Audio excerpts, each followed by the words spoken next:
এবার পাঠকেরা বলবেন, আপনি এতদিন ধরে গল্প বলছেন, ইংরেজি গল্পও বলছেন, বাংলাও বলছেন, এখনও রবীন্দ্রনাথে পৌঁছতে পারলেন না। অতএব এবার রবীন্দ্রনাথেরই একটা গল্প বলি। এবং আমার মনে হয় বর্তমান সময়কালে এটা আবার নতুন করে অত্যন্ত প্রাসঙ্গিক, অত্যন্ত জরুরি গল্প হয়ে পড়েছে। এই গল্পটির নাম হচ্ছে মুসলমানির গল্প। তখন অরাজকতার চরগুলো কণ্টকিত করে রেখেছিল রাষ্ট্রশাসন। অপ্রত্যাশিত অত্যাচারের অভিঘাতে দোলায়িত হতো দিনরাত্রি। দুঃস্বপ্নের জাল জড়িয়েছিল জীবনযাত্রার সমস্ত ক্রিয়াকর্মে। গৃহস্থ কেবলই দেবতার মুখ তাকিয়ে থাকত।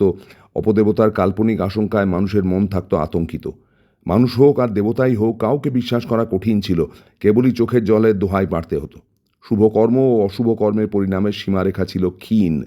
চলতে চলতে পদে পদে মানুষ হোঁচট খেয়ে খেয়ে পড়ত দুর্গতির মধ্যে। এমন অবস্থায় বাড়িতে রূপসী কন্যার অভ্যাগম ছিল যেন ভাগ্যবিধাতার অভিসম্পাত। এমন মেয়ে ঘরে এলে পরিজনরা সবাই বলতো পোড়ামুখী বিদায় হলেই বাঁচি। সেই রকমেরই একটা আপদ এসে জুটেছিল ৩ মহলার তালুকদার বংশীবদনের ঘরে।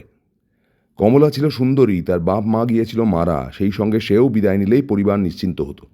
কিন্তু তা হলো না। তার কাকা বংশী অত্যন্ত স্নেহে, অত্যন্ত সতর্কভাবে এতকাল তাকে পালন করে এসেছেন। তার কাকি কিন্তু প্রতিবেশিনীদের কাছে প্রায়ই বলতো, দেখ তো ভাই, মা বাপ ওকে রেখে গেল কেবল আমাদের মাথায় সর্বনাশ চাপিয়ে। কোন সময় কি হয় বলা যায় না। আমার এই ছেলেপিলের ঘর, তারই মাঝখানে ও যেন সর্বনাশের মশাল জ্বালিয়ে রেখেছে। চারদিক থেকে কেবলই দুষ্ট লোকের দৃষ্টি এসে পড়ে। ওই একলা ওকে নিয়ে আমার ভরাডুবি হবে কোন দিন, সেই ভয় আমার ঘুম হয় না। এতদিন চলে যাচ্ছিল একরকম করে, এখন আবার বিয়ের সম্বন্ধ এলো। সেই ধুমধামের মধ্যে ওকে লুকিয়ে রাখা চলবে না। ওর কাকা বলতো, সেই জন্যই আমি এমন ঘরে পাত্র সন্ধান করছি যারা মেয়েকে রক্ষা করতে পারবে। ছেলেটি মোচাখালীর পরমানন্দ শেঠের মেজ ছেলে।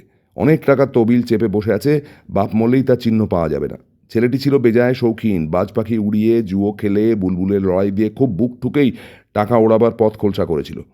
নিজের সম্পদের গর্ব ছিল তার খুব। অনেক ছিল মালকড়ি।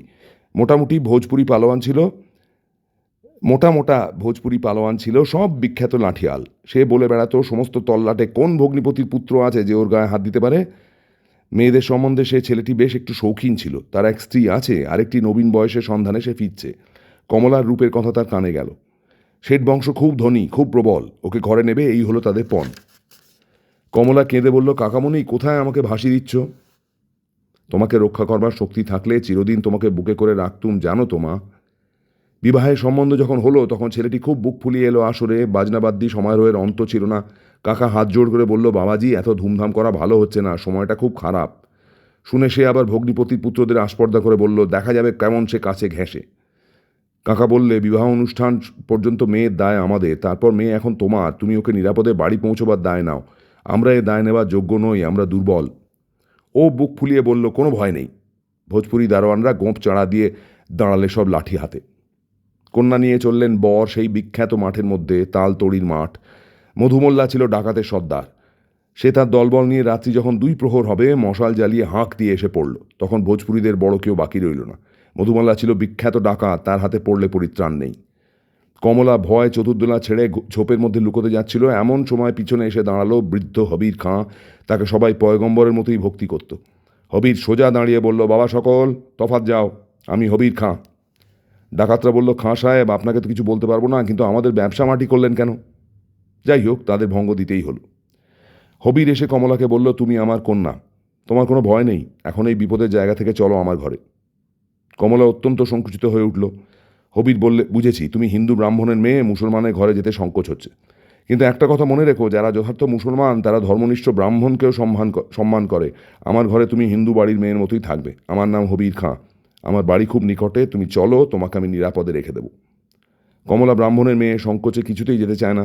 সেই দেখে হবির বলল, দেখো, আমি বেঁচে থাকতে এই তল্লাটে কেউ নেই যে তোমার ধর্মে হাত দিতে পারে। তুমি এসো আমার সঙ্গে, ভয় করো না। হবির খাঁ কমলাকে নিয়ে গেল তার বাড়িতে। আশ্চর্য, এই মুসলমান বাড়ির 8 মহলা বাড়ির এক মহলে আছে শিবের মন্দির আর হিন্দুয়ানির সমস্ত ব্যবস্থা। একটি বৃদ্ধ হিন্দু ব্রাহ্মণ এলো। সে বলল, মা, হিন্দুর ঘরের মতো এই জায়গা তুমি জেনো, এখানে তোমার জাত রক্ষা হবে।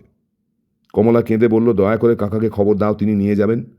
হবির বলল, বাছা, ভুল করছো, আজ তোমার বাড়িতে কেউ তোমাকে ফিরে নেবে না, তোমাকে পথের মধ্যে ফেলে দিয়ে যাবে। না হয় একবার পরীক্ষা করে দেখো। হবির খাঁ কমলাকে তার কাকার খিড়কি দরজা পর্যন্ত পৌঁছে দিয়ে বলল, আমি এখানেই অপেক্ষা করে রইলুম। বাড়ির ভিতরে গিয়ে কাকার গলা জড়িয়ে ধরে কমলা বলল, কাকামণি, আমাকে তুমি ত্যাগ করো না। কাকার দুই চোখ দিয়ে জল পড়তে লাগলো। কাকি এসে দেখে বললে উঠল, দূর করে দাও অলক্ষ্যকে, সর্বনাশিনী, বেজাতের ঘর থেকে ফিরে এসছিস, তোর লজ্জা নেই? কাকা বলল, উপায় নেই মা, আমাদের যে হিন্দুর ঘর, এখানে তোমাকে কেউ ফিরে নেবে না, মাঝের থেকে আমাদেরও জাত যাবে। মাথা হেঁট করে রইল কমলা কিছুক্ষণ, তারপর ধীর পদক্ষেপে খিড়কির দরজা পার হয়ে হবিরের সঙ্গে চলে গেল। চিরদিনের মতো বন্ধ হলো তার কাকার ঘরে ফেরার কপাট। হবির খাঁর বাড়িতে তার আচার ধর্ম পালন করার ব্যবস্থা রইল। হবির খাঁ বলল, তোমার মহলে আমার ছেলেরা কেউ আসবে না, এই বুড়ো ব্রাহ্মণকে নিয়ে তোমার পুজো আর্চা, হিন্দু ঘরের আচার বিচার সব মেনে চলতে পারবে। এই বাড়ি সম্বন্ধে পূর্বকালের একটা ইতিহাস ছিল।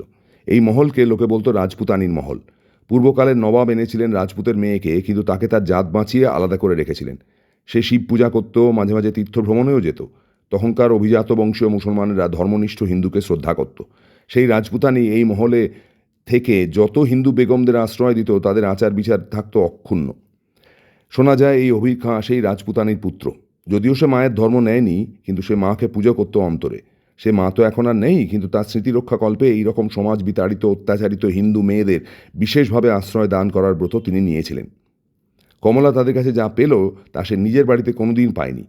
সেখানে কাকি তাকে দুচ্ছাই করত, কেবলই শুনত সে অলক্ষী, সে সর্বনাশী, সঙ্গে এনেছে সে দুর্ভাগ্য, সে মলেই বংশ উদ্ধার পায়। তার কাকা তাকে লুকিয়ে মাঝে মাঝে কাপড় চোপড় কিছু দিতেন, কিন্তু কাকির ভয় সেটা গোপন করতে হতো। রাজপুতানির মহলে এসে সে যেন মহিষীর পদ পেল। এখানে তার আদরের অন্ত ছিল না। চারিদিকে তার দাসদাসী, সবই হিন্দু ঘরের ছিল। অবশেষে যৌবনের আবেগ এসে পৌঁছল তার দেহে। বাড়ির একটি ছেলে লুকিয়ে লুকিয়ে আনাগোনা শুরু করলো কমলার মহলে। তার সঙ্গে সে মনে মনে বাঁধা পড়ে গেল। তখন সে হবির খাঁকে একদিন বলল, বাবা, আমার ধর্ম নেই, আমি যাকে ভালোবাসি সেই ভাগ্যবানই আমার ধর্ম। যে ধর্ম চিরদিন আমাকে জীবনের সব ভালোবাসা থেকে বঞ্চিত করেছে, অবজ্ঞার রাস্তা কুঁড়ের পাশে আমাকে ফেলে রেখে দিয়েছে, সে ধর্মের মধ্যে আমি তো দেবতার প্রসন্নতা কোনোদিন দেখতে পেলুম না। সেখানকার দেবতা আমাকে প্রতিদিন অপমানিত করেছে, সে কথা আজও আমি ভুলতে পারিনি। আমি প্রথম ভালোবাসা পেলাম বাপজান তোমার ঘরে। জানতে পারলেও হতভাগিনী মেয়েরও জীবনের মূল্য আছে। যে দেবতা আমাকে আশ্রয় দিয়েছেন, সেই ভালোবাসার সম্মানের মধ্যে তাকেই আমি পুজো করি। তিনিই আমার দেবতা। তিনি হিন্দুও নন, মুসলমানও নন। তোমার মেজে ছেলে করিম, তাকে আমি মনের মধ্যে গ্রহণ করেছি। আমার ধর্মকর্ম ওরই সঙ্গে বাঁধা পড়েছে। তুমি মুসলমান করে নাও আমাকে, তাতে আমার আপত্তি হবে না। আমার না হয় দুই ধর্মই থাকলো। এমনি করে চলল ওদের জীবনযাত্রা। ওদের পূর্বতন পরিজনদের সঙ্গে আর দেখা সাক্ষাতের কোনো সম্ভাবনা রইল না। এদিকে হবির খাঁ কমলা যে ওদের পরিবারের কেউ নয়, সে কথা ভুলিয়ে দেওয়ার চেষ্টা করলো। ওর নাম হলো মেহেরজান। ইতিমধ্যে ওর কাকার দ্বিতীয় মেয়ের বিবাহের সময় এলো। বন্দোবস্তও হলো পূর্বের মতো। আবার এলো সেই বিপদ। পথের মধ্যে হুঙ্কার দিয়ে এসে পড়ল সেই ডাকাতের দল। শিকার থেকে একবার তারা বঞ্চিত হয়েছিল, সেই দুঃখ তাদের ছিল। এবার তার শোধ নিতে চায়। কিন্তু তারই পিছন পিছন আর এক হুঙ্কার এলো, খবরদার! ওই রে, হবির খাঁ চেলারা এসে সব নষ্ট করে দিল। কন্যাপক্ষরা যখন কন্যাকে পালকির মধ্যে ফেলে রেখে যে যেখানে পেল দৌড় মারতে চায়, তখন তাদের মাঝখানে দেখা দিল হবির খাঁয়ের অর্ধচন্দ্র আঁকা পতাকা বাঁধা বর্ষার ফলক। সেই বর্ষা নিয়ে দাঁড়িয়েছে নির্ভয় একটি রমণী। সরলাকে তিনি বললেন, বোন, তোর ভয় নেই। তোর জন্য আমি তার আশ্রয় নিয়ে এসেছি, যিনি সকলকে আশ্রয় দেন, যিনি কারো জাত বিচার করেন না। কাকা, প্রণাম তোমাকে। ভয় নেই, তোমার পা ছোঁবো না। এখন একে তোমার ঘরে নিয়ে যাও। একে কিছুতে অস্পৃশ্য করেনি। কাকিকে বলো, অনেক দিন তার অনিচ্ছুক অন্নবস্ত্রে মানুষ হয়েছি। সে ঋণ যে আমি এমন করে আজ শুধতে পারবো তা ভাবিনি। ওর জন্য একটা রাঙা চেলি এনেছি। সে এই নাও, আর একটা কিং খাবের আসন। আমার বোন যদি কখনো দুঃখে পড়ে, তবে মনে থাকে যেন তার একটা মুসলমান দিদি আছে তাকে রক্ষা করবার জন্য।